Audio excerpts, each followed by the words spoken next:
And we are live. Sorry for that short stop, but I'm glad that you're back. This is Educator's House, and I want to be careful when I say this. Um, maybe it's our fault. Maybe this crisis with screen time and our kids, maybe it's on us. Not because we're bad parents, not because we don't care, not because we're overwhelmed per se, but we're tired. We are um, happy to have a third parent in the home. And sometimes it acts as the first. And if we're honest, sometimes we hand over that tablet or that phone or that remote control, gaming console, not because it's good, but because it's easy. But here's the truth: easy can't be a proper parenting strategy, especially when it's at the long term cost of our kids' attention span, their capacity for emotional regulation, their long term mental health and well being. My name is Husan Thompson, educator, single dad. I'm in it with you. I am here for the criticism. And I know what it's like to hit that moment when you just need some silence, when you're just trying to make dinner and not join the pots and pan band, when it's time to unwind from a long day of work and not necessarily get down on the ground and play with the Hot Wheels. Sometimes we just need a moment. Well, this is Homeroom, and today my intention is not to shame parents. Don't get me wrong.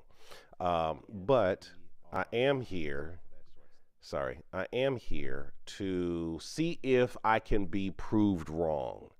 I want to identify the patterns. Let's unpack the coping mechanisms and the issues around these screens in the home. Um, is it a shortcut, or is it now become an essential tool for modern life on behalf of the parents?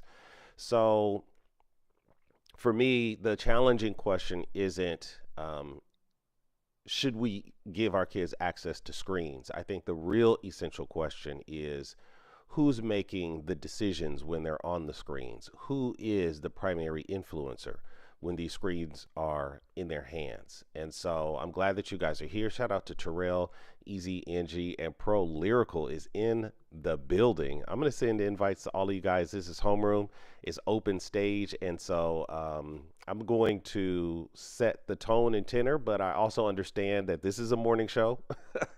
It's just after 7 o'clock in the morning Eastern time. And if you can imagine, I'm on Pacific time. So it's about 4 o'clock in the morning here.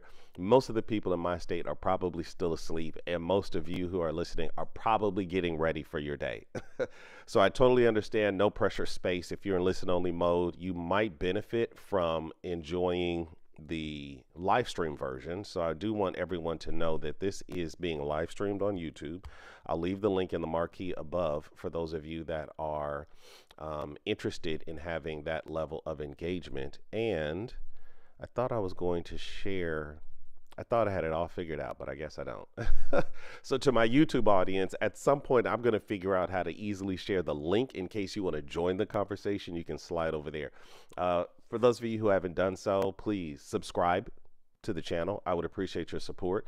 Hit that thumbs up or that like button so that we can be algorithm friendly. But to be honest with you, the real power is in the share. So if there is something of value that comes up, I would certainly appreciate it if you could share the link with somebody and let them watch the replay.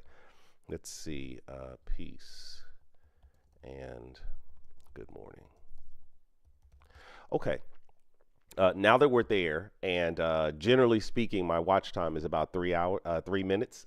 So if you've made it past this first 3 minutes, then perhaps you're interested in this issue of who do we blame? Last time we were together for the good of the group, Homeroom, we were blaming big tech, and I gave them a whole lot of smoke. Okay. But now I'm wondering if perhaps it's not big tech.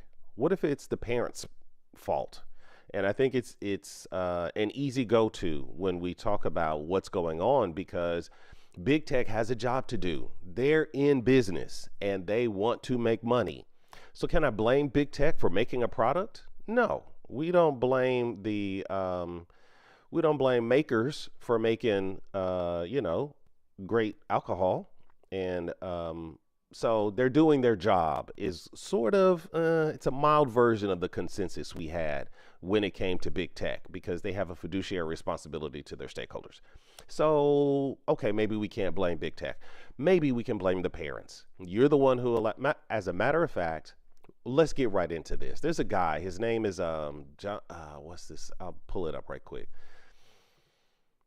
This guy, Jonathan Haidt, he is really famous and on the scene, and he's like the Paul Revere of screen time and his impact on our kids. So I'm a big fan of his, and I plan to bring him into this conversation. He was sitting down with Oprah, and he shared some statistics that I think lend to this point. So this particular audio clip is, how would I say, it's audio rich. So if you are going to stay on the app, it's totally fine. You should be able to pick up what he's putting down. But there are some clips later in the show where I would recommend that you go over to YouTube because it's just the music. It's really visually compelling. But for now, let's set the stage with his conversation with Oprah as it relates to who's to blame. So hopefully this audio will work, and please enjoy this clip. What's going on with the teens who are basically addicted? Would you say that there is an addiction problem? Absolutely, absolutely. Let me share with you two horrific stats, and you might expect this to be the suicide stats that you and I talked about last time. Up 50% for adolescents since 2010, up 140% for younger teen girls. Before I even get started, the fact that suicide rates for young teen girls is up, what did he say, 140%? Okay, listen, I'm no data statistician. I haven't done the research, so I'm not here to claim causation. But I think it's beyond simple association or coincidence. Maybe it's correlation. Again, there's mathematics for that. But up 140% in this new era is certainly worthy of alarm. But let me let this man cook, because that's not even where I was going with this. Please enjoy. Those are horrific, but there are two other numbers I can't get out of my mind. One is 48%, which is the percentage of our adolescents in America who say that they are online almost constantly. So this is the first number. 48% of, let's say pre-adolescents to adolescents have taken a survey where they were given a series of options. And one of those options was almost all the time. Anybody who's a fellow colleague of mine knows that this, depending on, let me be clear, because Pro's in the building and he's not going to let me get away with no shenanigans. Depending on the school's policy, right? And I don't know if there's a strict policy or a general best practice at the university level, but certainly at K-12, different schools have different policies. Some schools have a zero tolerance and you have to put it in some kind of bag or lockbox until the end of the school day. Some have a more flexible hybrid policy where you can use your phone during, let's call it social time, which is ironic in and of itself. But anyway, where during your lunch, before school, after school, you're allowed to use your phone, but during instructional time in the classroom, no phones. Others lean in and say it's up to the teacher.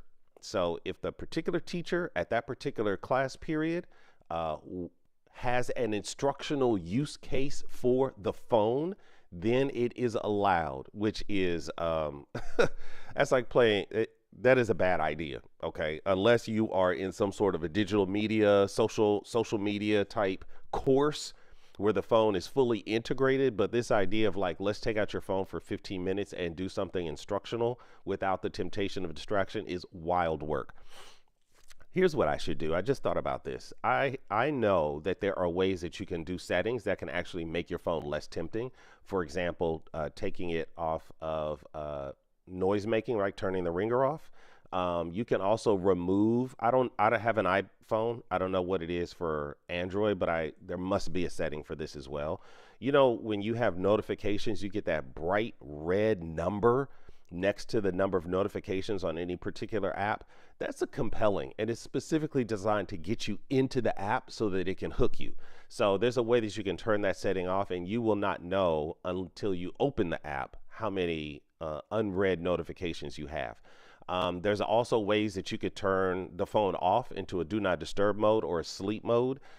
So there are a variety of settings, and maybe I should do some sort of a technical hour where, at least for the record and for the YouTube archive, you can know exactly how to go into your phone and update these settings so that at least it's mildly less compelling to trigger you. You know, could you imagine going into a Las Vegas casino and there's no bells, there's no bright lights, there's no scantily clad women offering you free alcohol? You know, it would be pretty boring. And so I think there's a way that we can change these settings to make the phone pretty boring, but it just came up, so I have to figure out where I can fit that into the schedule, or maybe I'll do a pop-up room.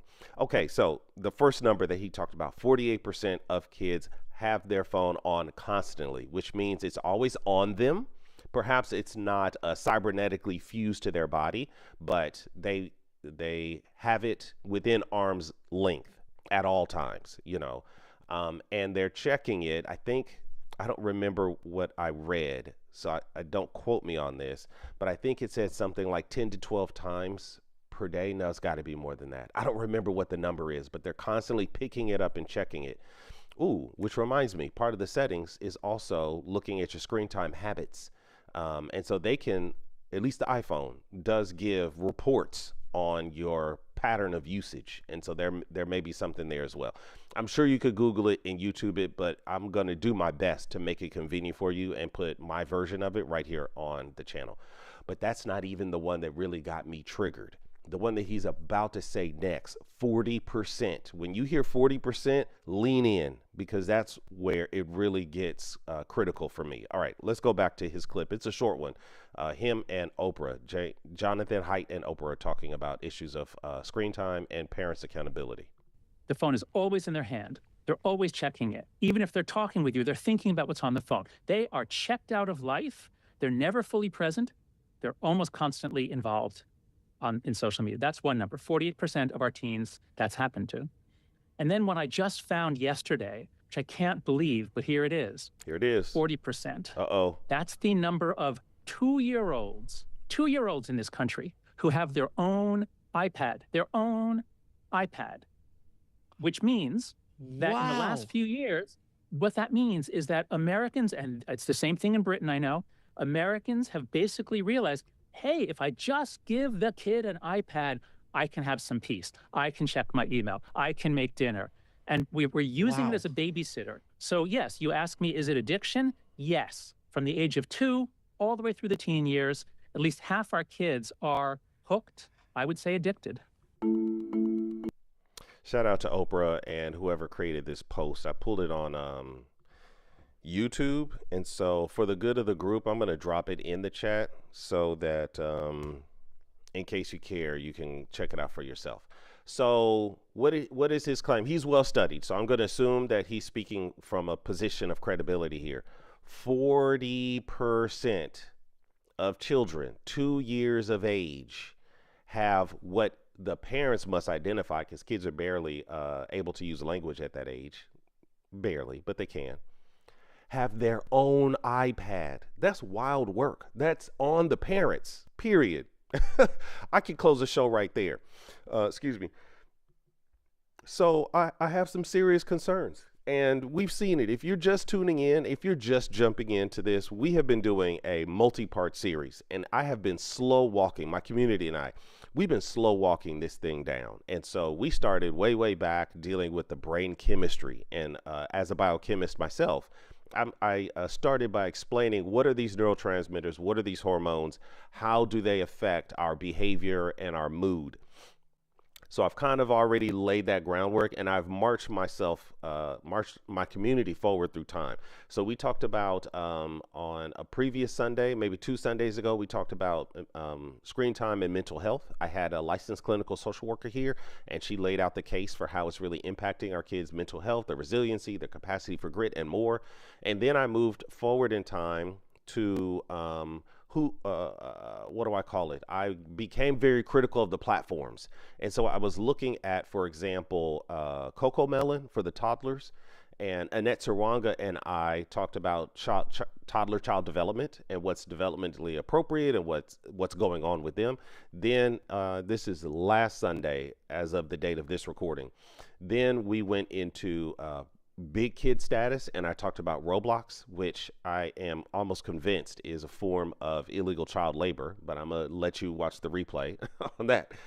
And then Annette went through that phase of their development, and then Annette and I looked at what's going on in pre-adolescence and early adolescence, where I particularly looked at the issue of TikTok and the algorithm.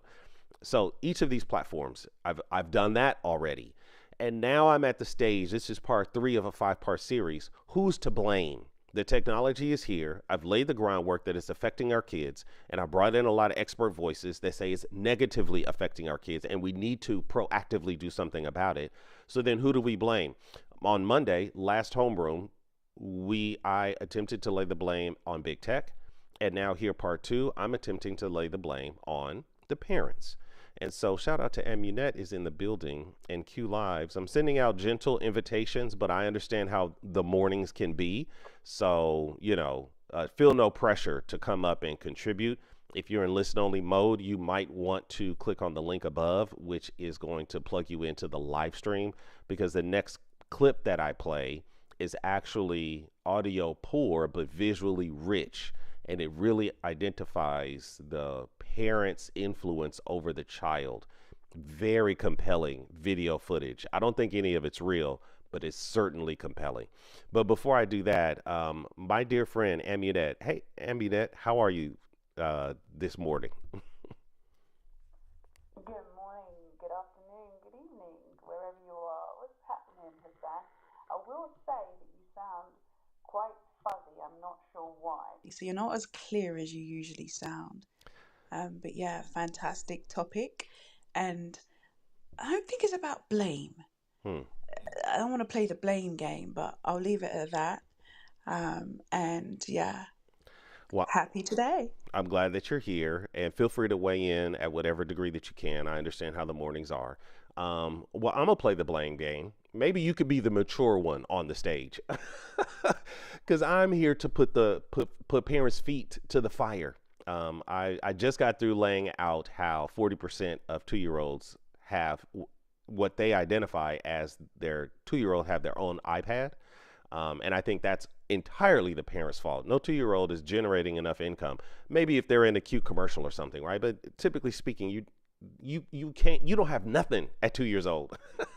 Everything is what you have been given by your caregiver. And so for a toddler to have a habit of swiping, I think is a real problem. And I've already talked about Coco Melon. You might have been around for that. So, there are they're getting access to technology that is engineering addictive behavior. So I am going to put blame on the parents. But I see Q Lives also came up. So before I play the next clip, I want to give you greetings, Q Lives. Welcome to the space. You're new to the space, so if you could, introduce yourself a little bit. And if you have any thoughts to the topic, I would certainly appreciate your feedback. So if you're ready, the mic is yours. Yes, my name is Q Lives. I'm a friend of Amunette's. I came in. I'm not an educator. I'm in the transportation business. Um, and I would have to agree with the title. At 110%, man. They're only mirroring what they're told. So their brains are little sponges that absorb everything that comes their way. And if they get out there and display a certain action, yes, as they explore this huge planet that they're on, because they're so small on it, a lot of the things that they're going to get will be projected from what they were taught, in my opinion. That's a great opinion. And in the spirit of full disclosure, though I am an educator, I'm also a dad, right? So I'm a single full-time dad of a 8, almost 9-year-old son. So I am in here with the criticism, just for the record and in the spirit of transparency. But what you did was actually set up something very powerful. As I mentioned, what you're going to hear is just a bunch of music, because what I'm going to play is very visually rich and compelling. So even if only for a moment, in fact, here's what I'll do, just because I care so much. I'm going to drop the link in the chat, but I think I've had this experience before. Generally speaking, it's better if we watch it together. So I'm going to play this link, but if you can't, you might be able to check it out later. But since we're streaming on YouTube, I want to make sure that people have the capacity to see where I think you just took us, the power of the parent and their influence over their child.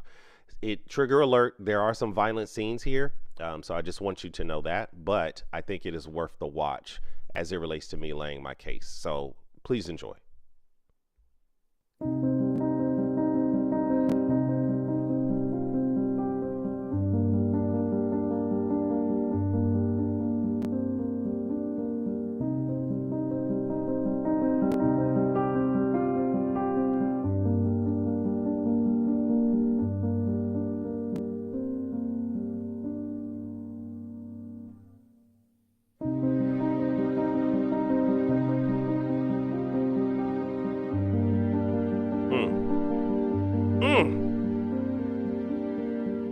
Husan, if you're playing it, we can't hear it. Can you hear the music? You can't hear the music either? Okay, I'm sorry for you guys. I know YouTube got it. So maybe you missed it, y'all. But I will let me narrate what we see here. So I'm gonna hold on one second, guys. All right, what we see here is a mother going up an escalator. She's smoking a cigarette, and then her kid is smoking a cigarette. Then there's a dad who's about to cross the street. He's drinking a bottle of beer, and the kid's drinking a bottle of beer. Then you have a mother who's driving her car, flipping off the car next to her, and then the kid in the back seat is flipping off the car next to her. Then you have a mother who's yelling at her toddler who's crying in the crib, and then the older sister is doing the same thing. Next, you see a dad who's about to punch his mother, and then the child does the same thing. And what the caption says at the very end is, children see, children do. And so to my brother Q Live's point, and I think this is generally known, I'm confident that Amunette knows how this goes. Your children more attention paid to what you do than what you say. So if we're the ones on our phone, not just for work, right, but for our entertainment purposes, our kids see us, setting up the stand and learning the next TikTok dance. I'm too old for that. I'm not learning no TikTok dance, but it happens, right? Grandma is doing the TikTok dance and posting it. And I'm gonna go even one step further. We've got parents who are exploiting their own children as content. And so it's wild work what's going on these days, and how our parents are ushering the dangers of this device to our children. And I don't even think they're aware of the consequences. And so that's why I'm here, because I want the parents to become aware of the consequences. Before I turn it over to you guys, because that one had a few audio problems, I want to check this audio and see. I'm surprised that it didn't work. So I'm a little bit concerned. I want to play this next audio and let me know if you can hear anything here. I'll let you know when I'm about to play it, Amunette, and if you could give me your feedback as quickly as possible, at least I can know if I need to pivot. Okay, here's another video. He's giving advice on how we should deal with technology in our youngest. Check this one out. I was a new parent today. I would not let my kids near social media. Thank you. For many, many, many years. I would not let them see the screen, except maybe in my presence, talking to their grandparents on Zoom. I would not put a cell phone in their hands. I would not let them near a screen. I would not let them have any screen games. These devices not only are addictive, they're designed to be addictive. And if you do brain scans on kids at 3 or 4 years of age who spend too much time on screens, it damages their brains. You can see the brain damage on the brain scans. So if I was a new parent, I have nothing to do with digital media. around my kids. And I certainly wouldn't sit there looking at my cell phones. You really want to give your kids the impression that this thing is more important than they are. But that's the message they get. If I was a new... Okay. Amunette, I hope that you're available because I want to lean in here because I know that you have some opinions. And as a matter of fact, just between us, since I'm still a small audience creator here, what I will say is somebody hit me in my back channel and mentioned your name. They said, hey, man, how come you don't have Amunette on your show as a featured speaker? Like, she's here. So with that being said, we need to schedule something because clearly people want to hear your voice and your opinion on some of these issues coming out of Educator's House. But with that said, I'd like to put the question to you because you are a Montessori advocate. You are an expert when it comes to the particular age that I'm concerned about here. What does that mean if a parent takes the device out of the home, right? So it's not accessible to the kids. If we actually followed this guy's recommendation and said no cell phones until later, way later, what then is going to be the demand on the parent, if that makes sense? Like what are their options if they don't have a phone? I hope that is a fair question. Amunette, what do you think? Yeah, it's a fantastic question. And indeed, let's set it up. I want to go back to the blame before I answer your question, if you don't mind, very quickly. Sure. So, although we may apportion blame, I've got a list of things that we might necessarily want to identify as issues, right? So, let's blame ignorance. Let's blame lack of awareness. Let's blame marketing. Let's blame Western culture's deep influence. Let's blame busy lifestyles. Let's blame speeding up of what is considered living, right? And once we now have these identified, we then to find and action the solution, and that's my playground, right? When the guy was talking about, nah, he's never gonna have mobile phones in his homes, he would never, all of the things that he spoke about, to me, that was him preparing the environment from a Montessori perspective, taking responsibility, right, as a parent to ensure that you curate the environment which you would like your child to develop in. And I think the issues that I raised influence that decision. People are just not aware, right? People are going with Western flow. They have commitments, busy lifestyles. So you know what? I haven't got time to prepare my child's environment. I'm just going to stick a screen in front of my child because I know my child, that's going to shut my child up. But I do want to, before I, pass the mic back, draw your awareness to 1984, a book that was written in 1949, if I am quoting precisely. George Orwell's 1984 book, right? When you're looking about it from today's perspective, Big Brother is watching you, surveillance and data collection. You spoke about how they're using this data to form addictions within, well, both the parents and the child, right? Psychological manipulation and mind control. These were all themes in the book. And so it's very interesting now that we are speaking about addictions, because addiction has become a tool of control. we have an illusion of choice at the moment. And for me, it was all done by design. So knowing that, what do we do about it? And I'm here for that discussion. So a few things that you mentioned triggered me. I want to give greetings to the room. Shout out to you, Pro. I appreciate the fact that you're still holding space. Stacy, Bill, and She Evolved. I know it's a morning show. You're probably getting ready, so there's no pressure to come up. But if you are so compelled and want to come up and weigh in on this conversation, you're welcome to. The invitation has been sent.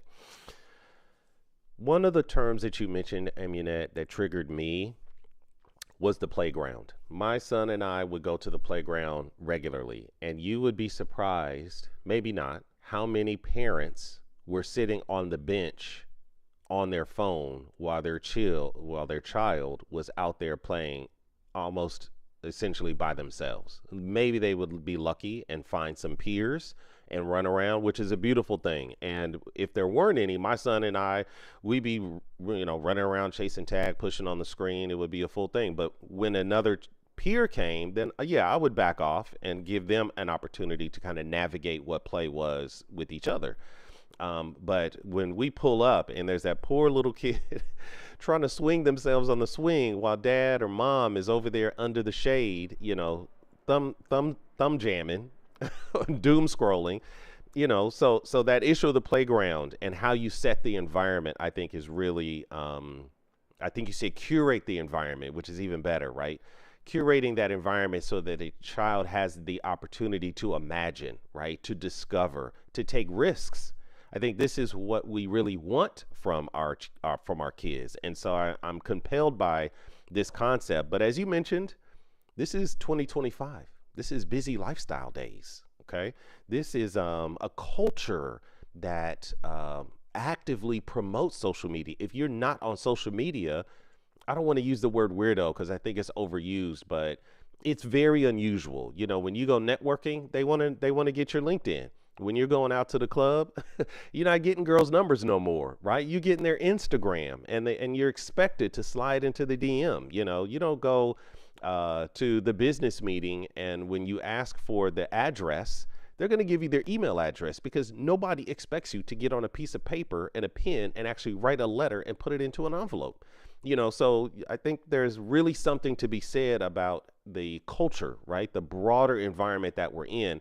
But it demands a level of intentionality, Amunette, for us to be able to create these microcultures, these spheres of, the spherical environment around the home where we can manifest a child's most healthy development. And it's one of the things that I appreciate about Montessori. I had my son in Montessori during his very formative years, and their philosophy and approach to learning was really profound. I wonder if you have time, just for the good of the group and for the sake of the recording, if you have time to maybe lay out at least maybe some of the fundamentals or basics behind the Montessori approach to learning. Is that something that you can share? Wow. Okay. Before I do, because every time you speak, I'm inspired to respond. Sure, take your time. You spoke about the playground and missed opportunities, right? And as you were talking, I was like, yeah, if that parent actually put their phone down, they would see how to prepare their child's environment by observing their child in the playground. So one of the tenets of Montessori is observe without judgment. And that's a skill. When I took my Montessori course, 3/4 of that course was working on me as the practitioner. A quarter of the course was talking about the curriculum, how to present the activities, but the main part of that course was training me to be a practitioner that observes without judgment. So that's key. If they were able to do that, they would have then been able to see the needs of that child, right? What is it that child needs to develop their gross motor skills, right? They would have noticed that, yeah, that whole environment was freedom within limits, right? They would have observed the opportunities that child had to action independent decision making. Are they doing it well? Are they not doing it well? You know what I mean? They would have been able to observe social development through spontaneous interaction. Executive function and cognitive flexibility, connection with nature and natural law. All of these things they would have been able to observe in their child and see where they need to go home and prepare the environment to either develop or continue to nurture what the child already has within them. Do you see? So Montessori, observe without judgment, prepare the environment, follow the child. I haven't got time to follow the child. It's too busy. Oh, my, did it, but, me, me. Yep. This is the issue, right? And how do you balance that out? Slow down. Slow down. Everyone is rushing, missing the point. What you're looking for, you can't find because you're busy in a cyclone. I got to get the money. I got to get the bag. I got to. You haven't got to do anything but slow down. So that's where I would say to start is just to slow down a piece. Just to slow down a piece. I did want to go back into what you were talking about, AI, but I'm going to pass the mic back there. So observe without judgment. Prepare the environment. Follow the child. Wow. My brother Q Lives, I see why you call Amunette your friend, because that was powerful. I want to hang out with her more. I have to be honest. I was over here busily taking notes. Observe without judgment is a strong premise upon which you built the rest of these little tips that I wrote down. Freedom within limits. Powerful. I mean, each of these sounds like a room in and of itself, right? Independent decision making is what I wrote down. Powerful. The implications of creating a space where they can do that is it's a room worthy of itself. I wrote one other one down. Connection with nature and natural law. I'm done. I should shut the room down now. I can't get no better than that. But Carla's in the building, and I would be remiss without at least acknowledging her. And Leticia Lewis just came in. Let's go. It must be a good day. Happy hump day, everybody. Good morning, good afternoon, good evening, everyone.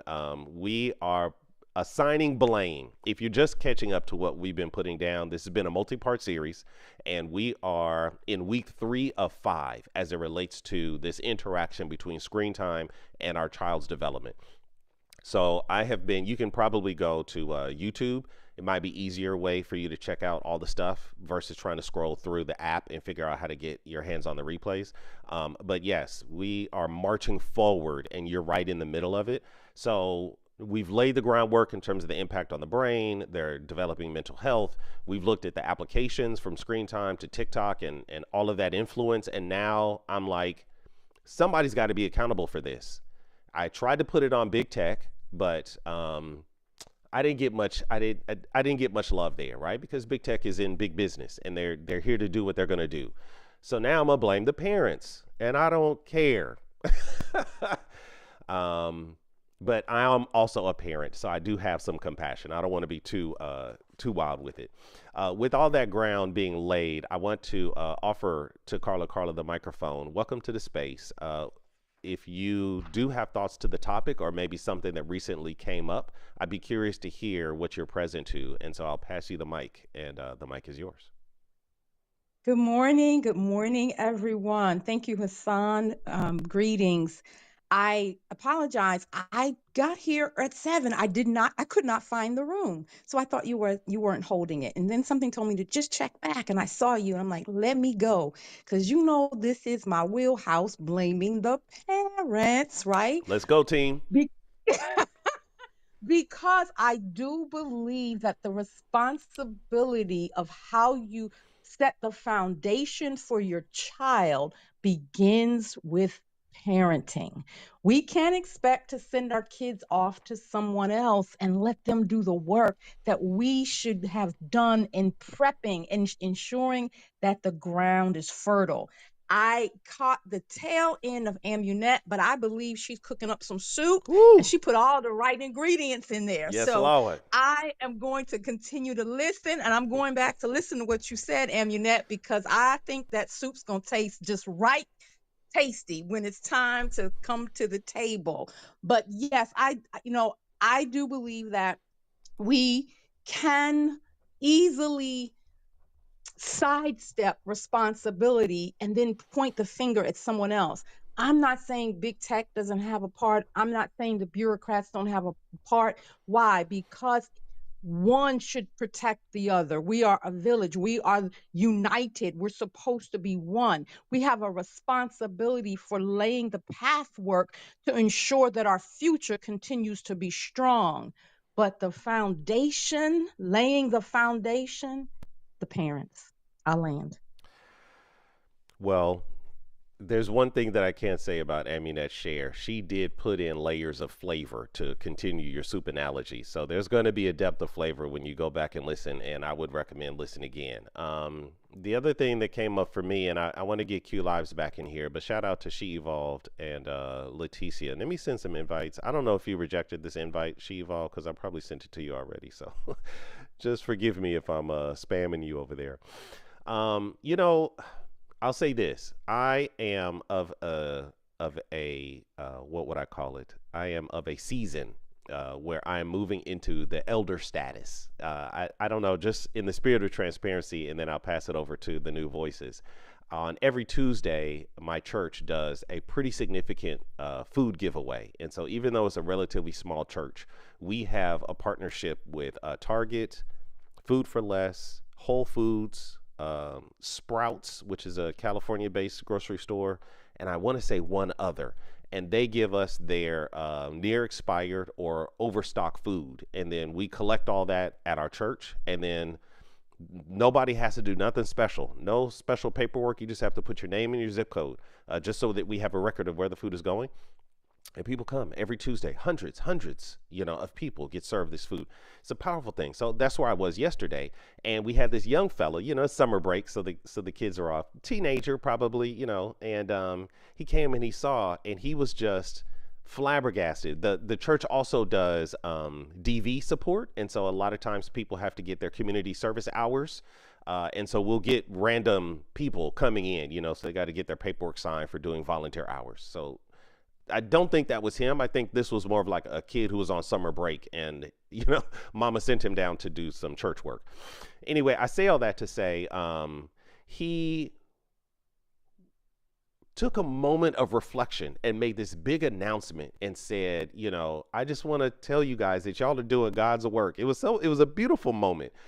My point is, he called me Unc. He says, some of y'all old enough to be my grandparents, and you could be my uncle. And I was like, dang, I must be officially old if I'm in Unc status.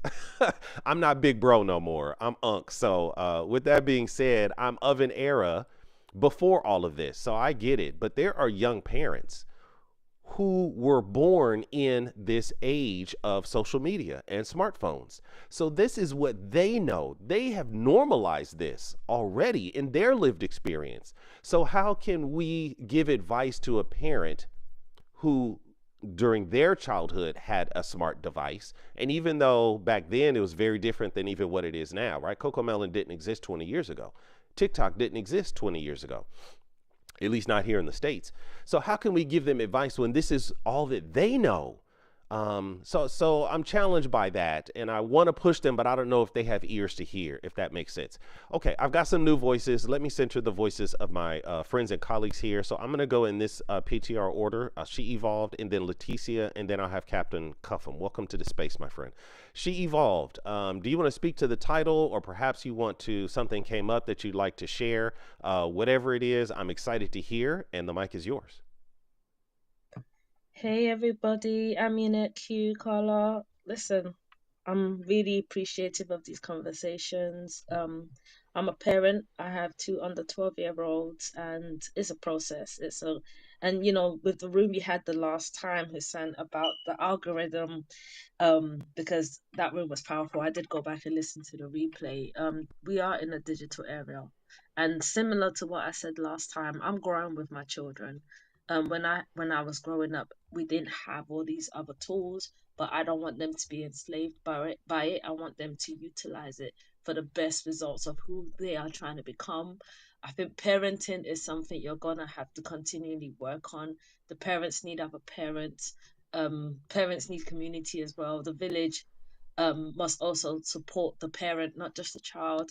It's a process. I mean, everything you've listed, I've written it down in notes. I need to just delve in. Hi. I'm gonna listen. But a shout out to this room and this conversation. I'm always loving your spaces. Bye. Thank you. No, I stand in deep gratitude because if it was up to me, me and Amunette would just do it, and Carla, we just do a little FaceTime. But we do this for the good of the group. And so the fact that it's resonating with you to the degree that you're willing to come back lets me know that at least we're on the right path. I might not have all my buttons clicked. There might be an episode where you don't hear the audio. So I'm working on that part. But the fact that the quality is there is a great testimony. So I appreciate your share. Leticia Lewis, welcome. I hope that you're driving safely, and so I'll briefly give you the phone, but I know that I won't lean on you too much, at least until you get into the office. What came up for you? If you have something to share, the mic is yours. Hi, good day, everyone. I'm so sorry the car is so loud. I apologize. I'll be quick. Just want to say, Husan, this series has been so great, and I have been taking heed to it. Yesterday, my daughter got suspended from her summer camp, not because of technology or anything, but it was like a good reset that we needed. And so I told her, of course, we're going to need all the technology. I told her I'm plugging out the computer, I'm taking the tablet, everything. But it was a good reminder to myself because I had printed out this list that I saw online of doing real life skills, and I know Amunette really preaches about that. So yesterday we folded like 5 loads of laundry, and she was like, "Mommy, I'm tired." And I was like, "Well, you shouldn't have gotten in trouble at school." But it was just like a reminder, like I need to be focusing more on really like teaching her these real life skills, and not only as a consequence when she does something to take the tablet away, but really just to really put more focus on learning these real life skills over the summer break. So just thank you for the work you're doing, and I hope more parents can take heed to this technology and what it's doing to these kids. Shout out to you, Leticia. And I'm really encouraged because just from our last 2 shares, we have real parents with real kids facing this very real problem. So I know that we're tackling a pain point that is of high quality and value. I will just reiterate something that Amunette shared, which resonates with what you just experienced, which is this connection with nature and natural law. You get suspended from the camp, you're going to be folding 5 loads of laundry. Now, that's natural consequence. I appreciate it. I think you did the right thing. But I'll share this, and then I will please share your thoughts. If you're watching the YouTube live stream, please jump into the chat. I want to keep it as active as it is on the app, the audio app that we're sharing space with.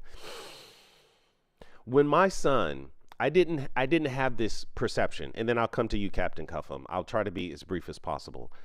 So I did what everybody was doing. And in particular, my kid got into Roblox, right? So at the time I had a extra laptop. And so it kind of de facto became his laptop. So, even though I controlled the password and the login, so he didn't know how to actually get access to it, but I was really flexible. I didn't know that it could cause these sorts of long-term issues. So I would open it up and he would go on Roblox and he would play the little Roblox games. He wasn't connected to making friends. I would just let him play, right? So I didn't have that worry about predation. He didn't have no Robux, so he wasn't part of the economy. He would just play the free version. And ultimately, that's what got him into watching the YouTube creators, watching other people play the games. And so I see how he bridged over to that vicarious experience.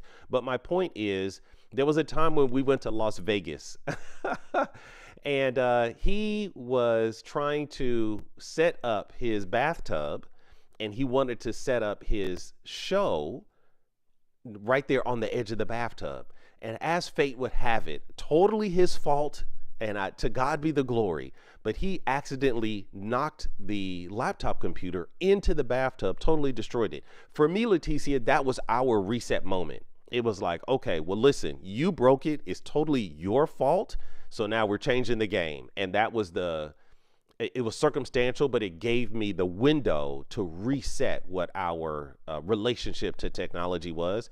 And since then, he has gotten far less access than ever before. So, yes, if there are those moments where a window opens up, maybe there's a chance not to do a radical redefinition, but maybe an adjustment, you know, and maybe there's, I don't want to give you this advice, but for the good of the group, maybe there's room for a conversation about what they think is a healthy use case. Because I think even though they're compelled and maybe even addicted, I think even a crackhead don't want to be a crackhead all the time. Even an alcoholic doesn't want to be an alcoholic all the time. And so I think there may be an opportunity for some reflection and maybe a negotiated truce between the technology and our kids. Okay, thank you for your patience, Captain Cuffham. Welcome into the space. I see you've got a pink ticket. So if you could give us a little bit of context about who you are, where you come at this topic, and then share either to the title or what may have come up for you. If you're ready, Captain Cuffham, the mic is yours.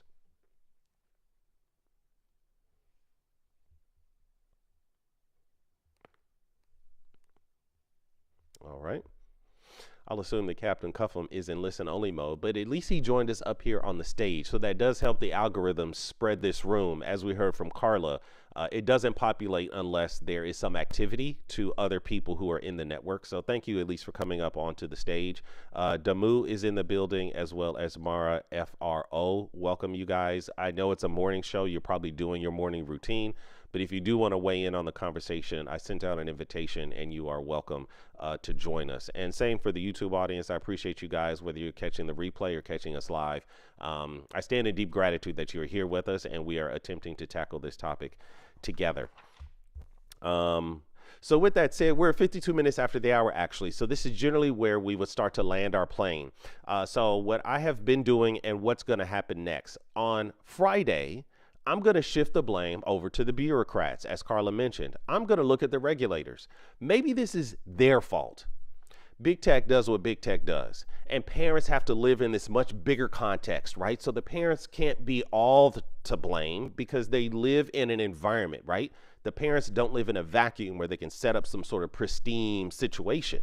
There's the social pressure from their peers. You don't have a phone.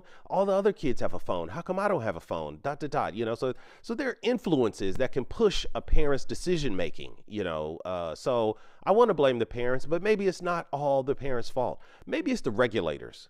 Maybe, just maybe, there should be rules in place that don't allow a child under a certain age to even have these devices. Maybe there should be rules in place that can prevent Coco Melon from, you know, using addictive strategies to engineer their shows. Maybe there is a space for our government officials to step in and say, we need to slow down this AI revolution because there's a potential to an existential threat. And so maybe this is about the rules of the game and setting the rules that ensure our healthy and safe development over, as Amunette mentioned, chasing down the bag. And unfortunately, I'll close with this, and then I'd love to hear Mara to jump in. Greetings to the space. We're in a competition with other nations as well. And so I'm going to save that whole AI argument because I think that's going to be our next multi-part series, is the influence of artificial intelligence in education. My premise is going to be AI will replace your job. It's not going to be the teacher that uses AI. I think that AI will replace teachers. And I'm going to lay out that case, and I hope you can join me for that. As I land that idea, I will pass it to Mara FRO, welcome to the space, and then I will give room for anybody to offer their final thoughts to this topic. So Mara, welcome. The mic is yours. What's come up for you in this conversation? Hi, good morning. I actually wanted to listen a little bit more to get an understanding of where the conversation is. So I know you are probably wrapping up soon, so I may not have anything to provide, but I'm not sure where the conversation is right now. Okay, no problem. Definitely check out the replay. Up at the top, you can click on the link. We've been live streaming our conference, so that could be an easy way for you to go back and kind of reset where we've been and where we're going with this. So what I will say is, actually, that's a good opportunity for me to go ahead and land the plane. So For my fellow stage mates, is there anyone here who would like to offer a final thought? I'd like to start perhaps with Amunette, my fellow moderator, and Carla. And then if anyone else wants to weigh in, we can take it from there. Amunette, cook for a little bit. We got some time. And I know you have a lot in this space. So take your time. But I do want to hear what your final thought would be for today's topic. Thank you, Husan. Something you said a few minutes ago, it is expected. It is expected.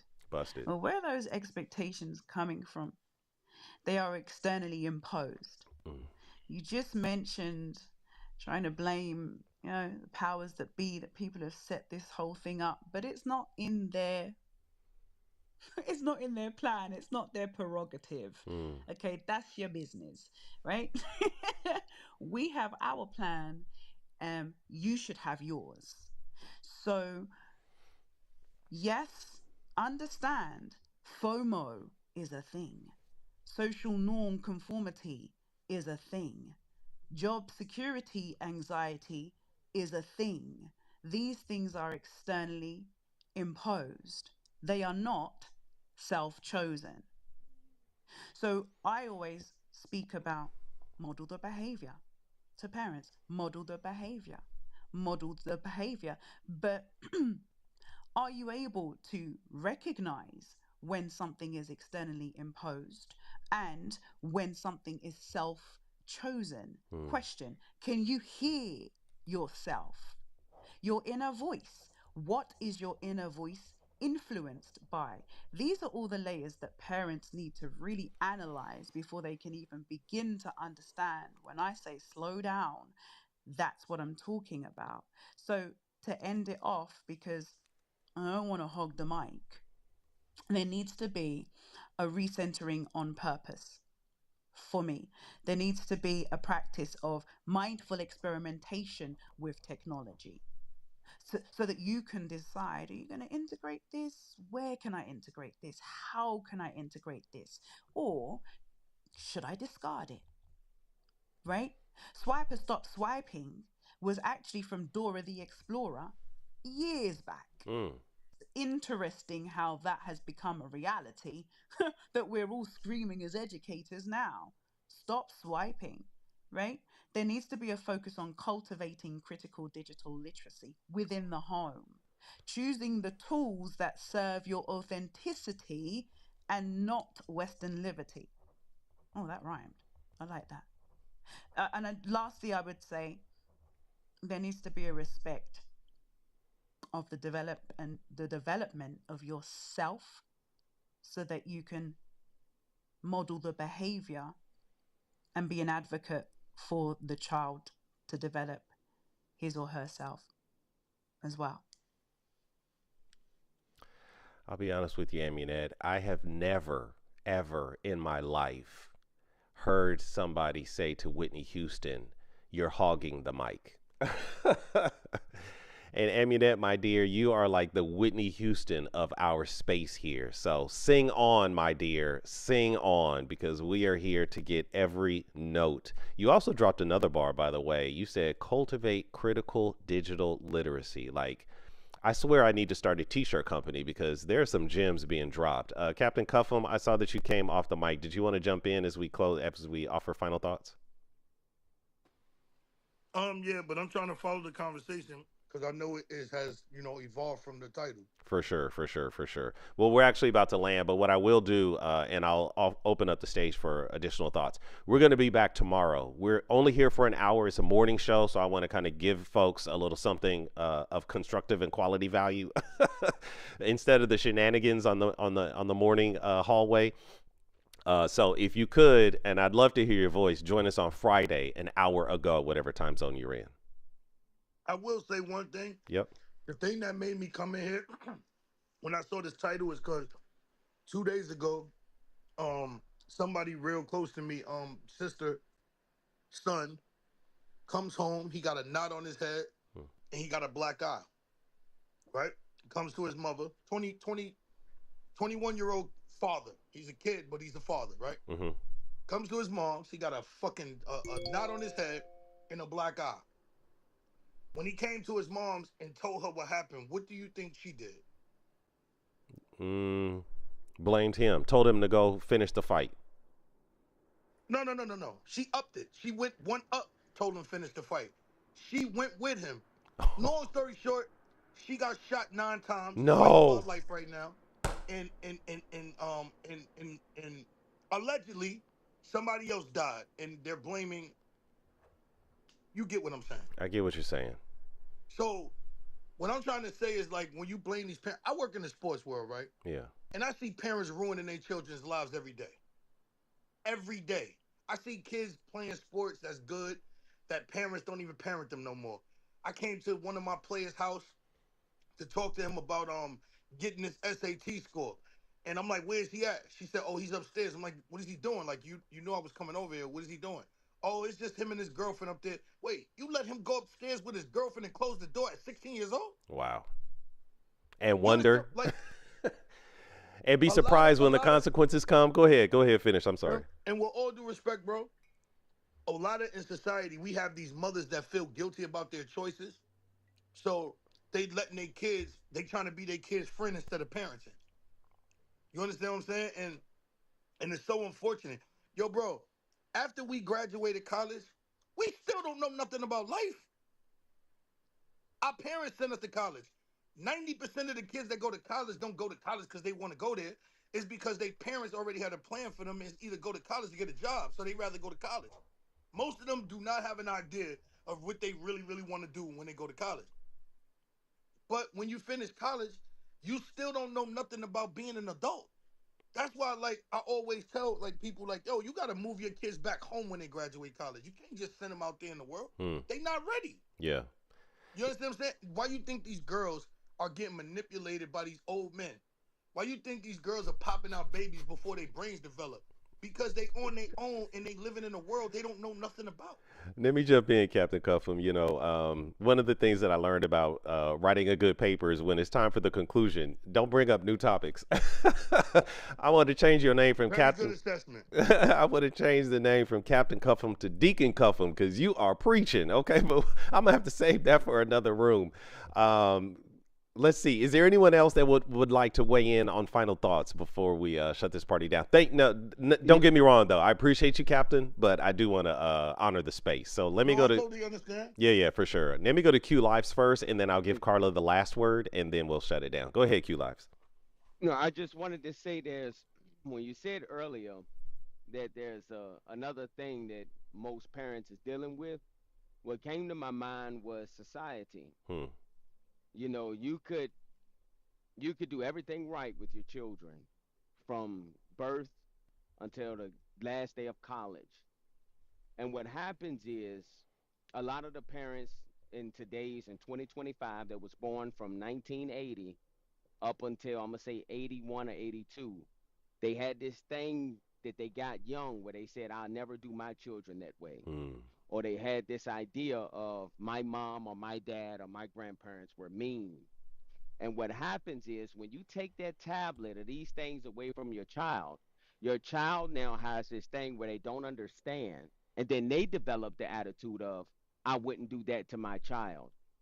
Society plays a big part in that because when you're displaying disciplinary actions, your child is also viewing what other parents aren't doing. Meaning, if you're in phase one of disciplining them for their behavior, and their best friend, Jake from State Farm, parents has him at the park and they're playing softball, Hmm. your child is looking at you as if you're the mean parent. And the second thing behind it, I would say, is the influence of other parents. If you are in a district to where your child, you're that intensive parent and you're doing everything you can with your baby, and then I'm like what the young man was just explaining, I'm gonna take my kid back out there outside where you don't want your child. If I This is just me, I wouldn't want my child interacting with another child whose parents is acting like what this young man just explained, Right. because that that society norm, your child is going to develop the new concept of, oh well, I can do this And all I have to do is just really listen to my mom. So when we or my dad. So when we start to display these things to our children, we have to explain it to them in a philosophical way on why it's happening, and then lead by examples. Show them the examples. So when society throws something at them, your child can already have a counteracting to it, or a counter punch to say, yeah, because all of that stuff is weird. I knew that you were going to say that, or at least I know what you're talking about. But my dad doesn't want me in this because of that, Right. and that's where I land. You know, it's a powerful share because I think you're right. A lot of parents isolate the parenting authority to themselves when there was a time the whole community, there's a famous saying for a reason. It takes a village to raise a child, And so these days, if I am at the grocery store and a child is acting up, I better not I better not insert myself into that space because then I could get attacked. And as a teacher, I have heard it so many times. You not my mama.